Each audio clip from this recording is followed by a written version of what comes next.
नमस्ते दोस्तों, स्वागत है आपका हमारे यूट्यूब चैनल पे। दोस्तों, इस वीडियो में हम एक बहुत ही इम्पोर्टेंट टॉपिक पर चर्चा करने वाले हैं।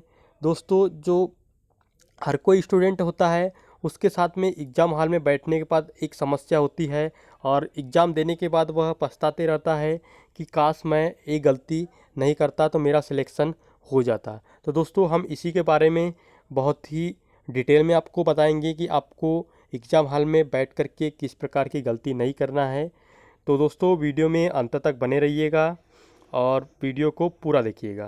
तो दोस्तों, ने यदि आप एग्ज़ाम में बैठे होगे तो आपको ये पता होगा कि आप जैसे ही एग्ज़ाम हॉल में बैठते हैं और जैसे ही आपका टाइम स्टार्ट होता है तो आप देखते होगे कि आपका टाइम इतने फास्ट गुजरता है कि आपको समझ ही नहीं आता कि शायद मैं अभी ही एग्ज़ाम में मतलब पेपर देने बैठा था और टाइम कैसे निकल गया आपको पता ही नहीं चल पाता। तो दोस्तों, इसका कारण क्या होता है हम आपको बताने वाले हैं। दोस्तों, आपने देखा होगा कि जैसे कि एग्ज़ाम में जो एग्ज़ामिनर है वो कुछ इस प्रकार के क्वेश्चन देता है जिसमें स्टूडेंट फंस कर रह जाता है। दोस्तों, जैसे कि बात करें मैथ्स के क्वेश्चन की, तो मैथ्स में भी ऐसे कुछ क्वेश्चन रहते हैं जो टाइम टेकिंग टाइप के रहते हैं, मतलब जो थोड़े लेंथी रहते हैं और जिनका सॉल्यूशन या जो आंसर लाना होता है वह भी बहुत मतलब लेंथी होता है। तो दोस्तों, हमें सबसे पहले क्या करना है, इस प्रकार के क्वेश्चन हमें क्या कहना चाहिए, हमें समझना है कि ऐसा एक क्वेश्चन टाइम टेकिंग तो नहीं है। और यदि वो क्वेश्चन टाइम टेकिंग लग रहा है, हमने जैसे कि एक क्वेश्चन के लिए 50 से 60 सेकंड लग मिलता है, मतलब मिनिमम मैक्सिमम 1 मिनट मिलता है। तो हमें यदि देखते हैं कि वो जो क्वेश्चन है 1 मिनट में सॉल्व नहीं हो रहा है, हमें उसको इग्नोर करके आगे बढ़ जाना है। हमें उसको नेक्स्ट टाइम के लिए, मतलब जैसे हम पेपर में पूरे क्वेश्चन सॉल्व हो जाते हैं उसके बाद के लिए रख देना है।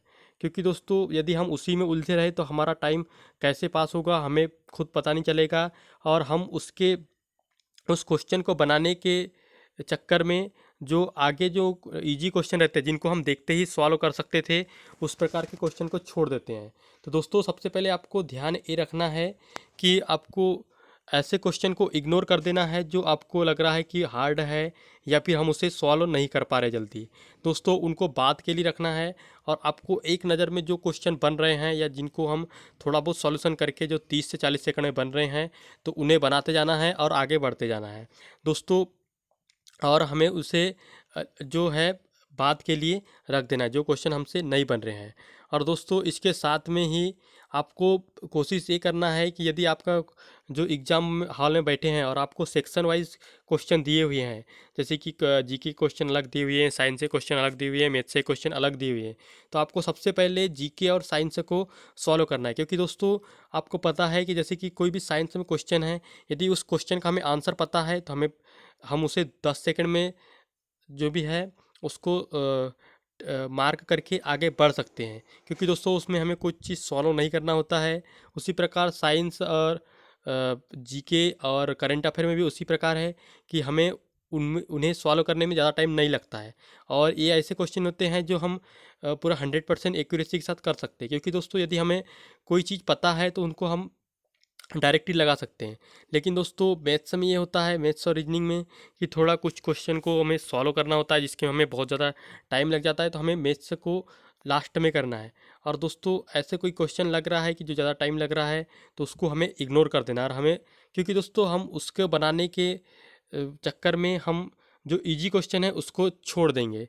तो इसलिए आपको ये देखना है कि जो इजी क्वेश्चन है उन्हें पहले सॉल्व करें और जो टाइम टेकिंग वाले हैं उन्हें या तो इग्नोर कर दे या उन्हें फिर लास्ट में टाइम बचता है तो करें। तो दोस्तों, इस प्रकार की आपकी स्ट्रेटजी रहेगी तो आप जो है पेपर में या जो आपके एग्ज़ाम हैं उसमें कुछ अच्छा करके आएंगे और आपको बाद में पछतावा नहीं होगा।